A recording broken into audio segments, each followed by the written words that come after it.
Hey there, I'm author Sarah A. Chrisman. And I'm Gabriel Chrisman. And today we're going to be discussing my book, Delivery Delayed.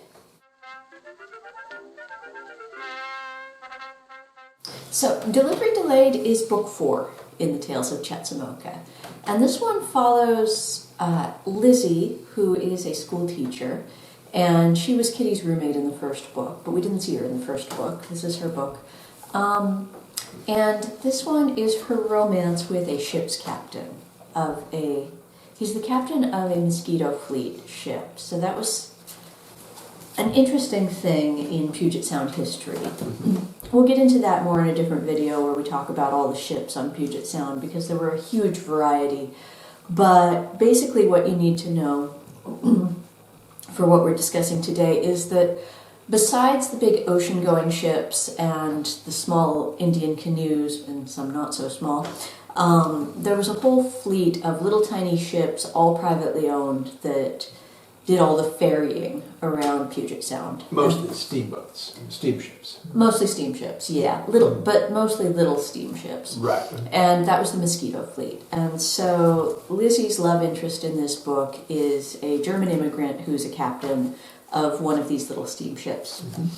And since Lizzie's a school teacher, in this one we see a huge amount of school life in the 19th century. And so the research for that, it was everything from going to all sorts of different museums and seeing the schoolroom setups are one of the most popular. They're a staple. They are a staple of American museums. I don't know if other countries do this as often as American museums do. In the comments below, let us know, because I would be curious about that.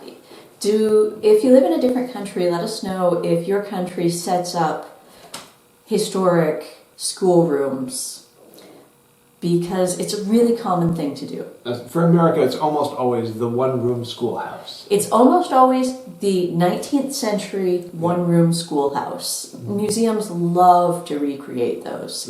And so, because I'd seen a lot of the mock-ups, it was reasonably easy to picture it in my mind as I was writing Lizzie's scene. But of course, I had to do a lot of research I tracked down a lot of the school books, and specifically the school books that they would have been using at that time in that place, because it's not just one school book for the whole 19th century for the whole country. No, there was a lot of variation, just like now. Just like now, yeah. It varied eventually it would vary from state to state, but at first it was varying from county to county and community to community.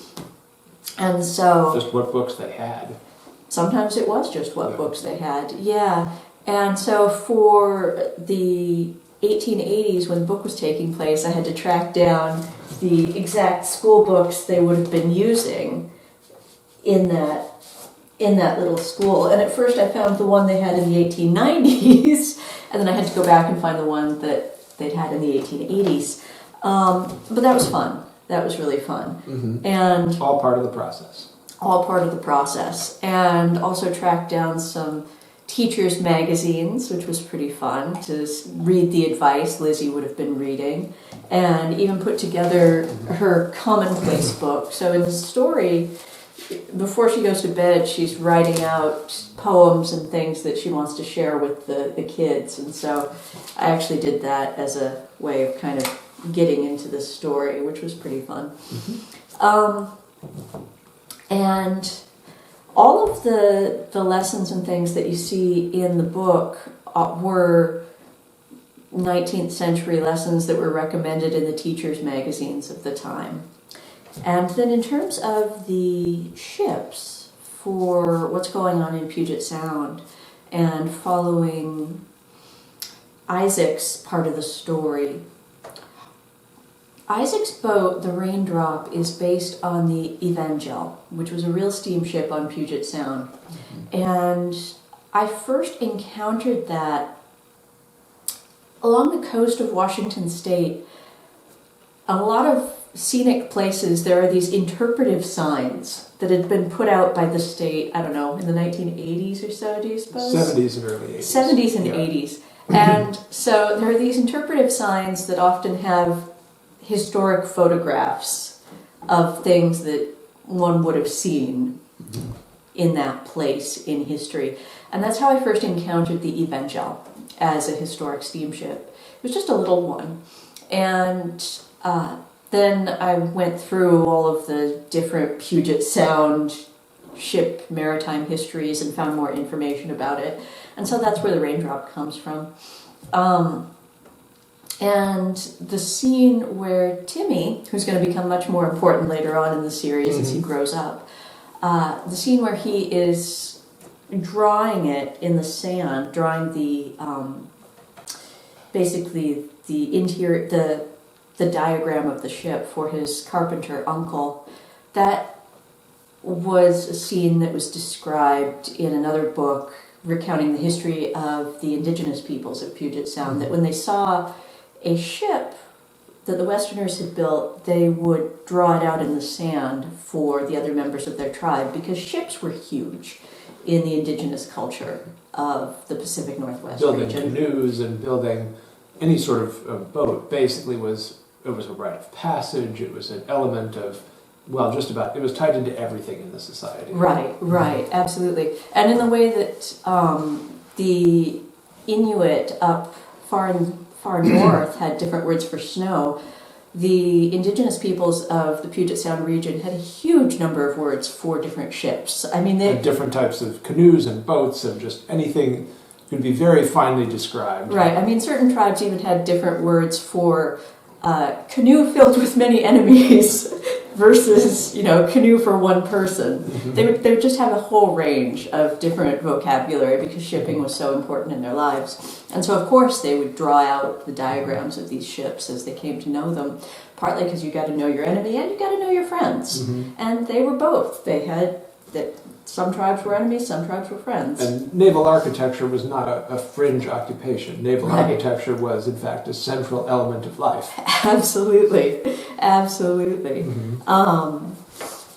then the biggest ship we see in this story, of course, is the Western Dawn. And that's a recurring ship throughout the series because that's Captain Kellum's ship. That's Trans-Pacific. That's the Trans-Pacific steamship. That's the biggest ship in the series. And that one, I took a little bit of artistic license with, but the cabin in that one is actually based on the cabin of a Puget Sound captain who everyone called Crazy Man Kilman, because he was known for being rather eccentric and rather driven. Captain Callum's not quite as crazy as he was, but his cabin was the inspiration for the cabin of the Western Dawn that's described in this one.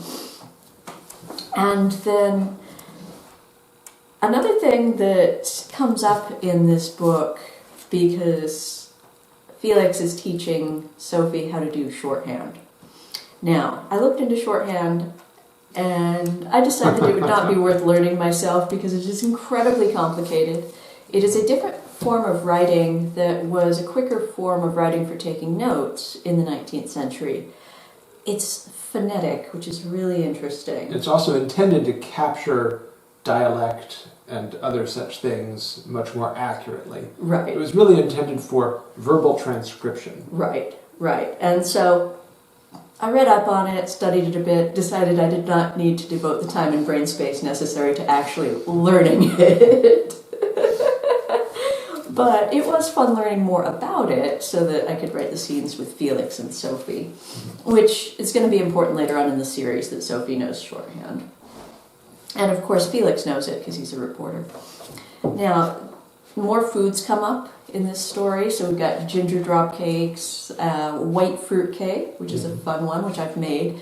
It's actually really tasty. It's far better than the other type of fruitcake. It's far better than the classic type of fruitcake. And sago soup, which they're eating at one of the club dinners in this story, and was Jenny Lind's favorite soup. Jenny Lind was the Swedish nightingale, they called her. She was a famous 19th century singer. And sago soup, as her favorite soup, was very well known, very popular. Sago is a type of starch. It's Similar to tapioca. Similar to tapioca, but they come from different plants. Very different. Very different. In different parts of the world. Yeah, and tapioca comes from a root. Sago comes from the actual pith of a palm tree. But the soup is a savory soup, and it's very tasty. It's very tasty. I did another video on making sago soup. But yeah, fun story. And overall, this one is really it's a really gentle, subtle romance. Yeah. And as such, it was one that was challenging to write, as I recall. It was challenging to write because Lizzie is she's very prim, very proper, very pious. Lizzie and Isaac are the most pious members of the club, and her personality is very different from mine because she is so withdrawn and so staid and so proper.